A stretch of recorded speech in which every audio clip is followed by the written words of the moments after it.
everybody, so welcome back to another amazing Kyle Minger Show video. Today, guys, I just watched a new episode of Ahsoka, episode 3, but before I proceed on with my review, if you guys are just new, this comes to the Kyle Minger Show, don't know normally what I normally do on my channel. For all you returning subscribers, you guys know what I do. Before you glorious new people, I just do reviews for Disney Plus, Netflix when I go see movies in theaters. Sometimes I do trailer reactions, unboxing videos, gaming videos, theory videos, which I've done those in a long little while. But stay tuned for the near future because there's going to be a lot more coming along the way.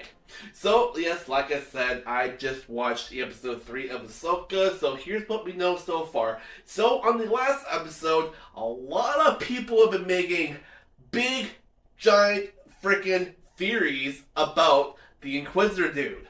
Okay, so a lot of people have been mentioning that, and also Sam Witwer has stated that in the future, because since he was done, Darth Maul, he'll always wanted to have Starkiller canonized one day and be in the Star Wars canon timeline. So, and apparently I didn't notice it in the credits in the last episode, but apparently his name was actually in there and being voiced by somebody in the show. But a lot of people are saying it might be the Inquisitor dude, Morok.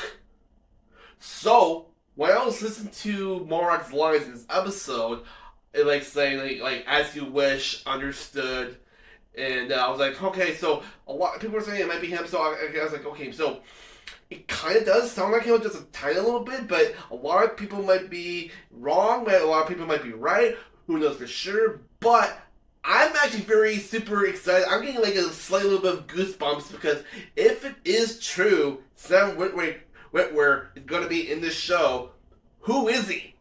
Who the hell is he in this show? We need to figure this out right now. Well, not right now in this video, but we all need to figure out who it is that he's playing in the Ahsoka series.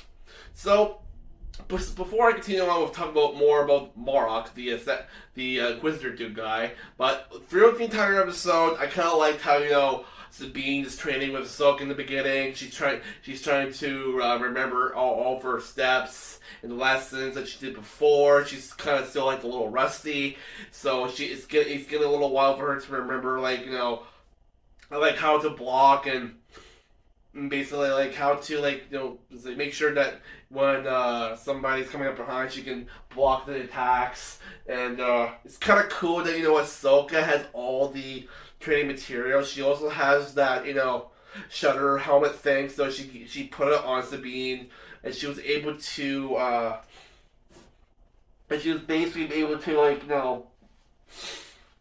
sorry, my nose is just a little runny today.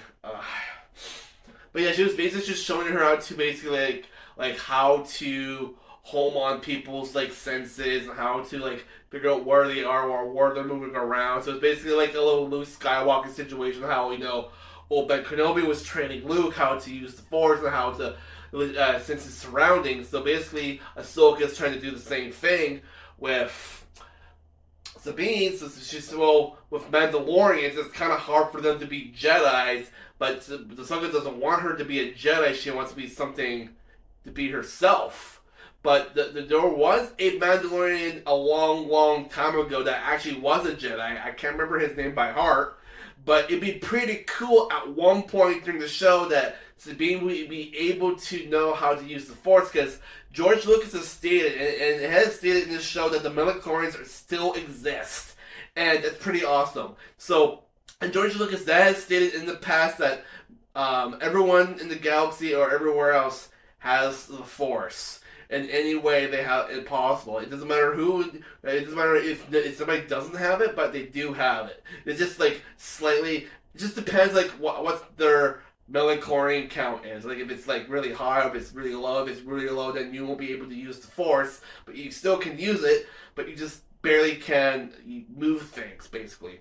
So that's basically how it works. That's why when Qui-Gon Jinn was able to test Anakin's DNA when he was a kid, his midichlorians was so high, it was higher than Master Yoda's. That's why he was able to know everything about the future. Now how he knew he was going to win that race. because he was so confident, because he was so he believed that he could do it. So if I don't know what the melon corn count would be for Sabine, and I don't know if it's like really high, is it medium, is it low, or is it really low, or is it, this depends on like what her like how calm she be like, until like she gets to know like how patient she needs to be to like in order to like use the force. But basically, I kind of like how so like I said, Ahsoka's training her how to retrace her steps, how to train with the lightsaber. So it was pretty cool. And then during after that, we got to see them trace where the ship went to, or into this well, what was the system called? Defini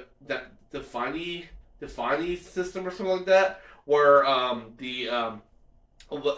where that Elizabeth girl or more that Morgan chick is, and they were able to like get to the system. They got ambushed by a whole bunch of fighters. There was a cool like little ship battle sequence going on between Sabine trying to shoot the ships down. There was a cool like little like crosshair, like shoot, and then during the process we saw Ahsoka go outside to deflect some of the ship blaster fire because they got disabled by that big Eye of Zion ship. As soon as they saw that big large thing, they were Yu Yang decided to take a big giant scan of it. He was able to get just got completed until they got disabled, and then after they were able to, Sabine was able to like high wire everything inside the ship, make sure that it turned back on, and then during the process, Ahsoka was outside with her lightsabers lit,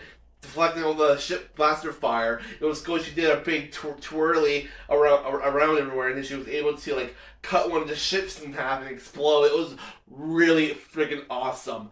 And after that, she was trying to able to get rid of the other two ships. So the apprentice that apprentice chick is in one of them, and Morok is in the other one.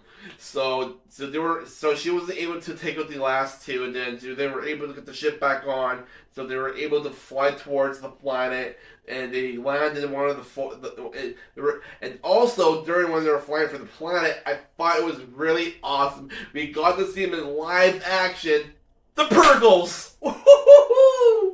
I was like, oh my god, there they are. There's the lovely creatures we all love and know from the Rebel show. Like, yeah. And they look so awesome and beautiful. Ooh. But yeah, I was like, oh my god, that's so awesome. We got to see them. But then after that, they were able to like fly through the planet atmosphere, and they were able to get out of the eyes of the Apprentice and Marok. And they were able to land in the forest, and then it wasn't able to get detected by them. So then, during that process, the Balin is on the planet, and he tells a group of like I guess bounty hunters or droids to come to scout the forest because they're on the planet. So now they're gonna hunt them down. So yeah, there was a lot of crap going on in this episode, and I really did enjoy it. It was really cool. So and then. I don't want to spend too much time on this video, but I would like to believe that Morok might be Starkiller. A lot of people would say it might be Ezra. Highly doubtful. I don't know if Ezra would actually go to the dark side. I mean, he was the one that actually got rid of Thrawn in the first place at the end of Rebels. So it wouldn't make sense if that was him. So it's not him. Okay, guys, stop making really weird theories like that. Come on. But yeah, anyways, I'm very like highly. I really think highly about Mark being Starkiller. I mean, he has stated over the years that said where it says he does want Starkiller to be canonized in the future. They just don't know like how they're gonna do it, and particularly like having Darth Vader's apprentice be in actual Star Wars canon. So I don't know how they would do that, because in Star Wars Unleashed, it wouldn't really make sense how they would throw that in the actual timeline, because Darth Vader started the Inquisitors, and then they were basically basically helping to wipe out the galaxy with Jedi. Same thing what Starkiller was doing too. Like he was just like he was basically like he didn't want basically Darth Vader didn't want anybody to know that he was his apprentice. Everybody thought he might be he might just be an Inquisitor without having a mask on or whatever. But I mean, it would have worked maybe in an actual timeline, but it would how they would change the story a little bit. But who knows for sure? That's just how people are thinking about a lot of things. So for the big rating for this episode, I think I'm just gonna give it a spot on. Let's give it a 4.7 out of 5. Yeah. So that's my review for episode 3 of Ahsoka, guys. I really did enjoy watching this episode, and I can't wait to see what's gonna happen for the next one in episode 4. And there is a total of 8 episodes of the series. I know a lot of people are saying this, why they have short episodes for shows these days, but it's just it's what they have for what they want to tell for these kind of shows, and I totally respect that. Dave Filoni and Jon Favreau, you guys have made an amazing show. I really like what you guys are going through, and I kind of liked in the first episode. A lot of people thought the same thing what I did about that little star map ball thing. I really thought the same thing with Treasure Planet. I was like, yeah. A lot of people were doing side-by-side videos of the map thing from Ahsoka and Treasure Planet. I was like, yep, I thought the same thing. But anyways, guys, thank you guys for watching. I'll catch you guys in the next video. Peace out. I'm not sure what my next video is going to be yet, but just stay tuned, stay subscribed, hit the notification bell so you guys can notify when I do upload on the Minger Show. And yeah, I just thought this episode was pretty fun. It was pretty cool, and there was a lot of cool things that I really saw. And Hu Yang is pretty funny a little bit too. He does mention about a couple Jedi jokes to Sabine, which is kind of funny in a way. But yeah, it's really awesome. So catch episode 3 right now, guys. It's on Disney Plus, and tell me what you guys thought about it, and I like to hear you guys' word about what you guys think about Ahsoka.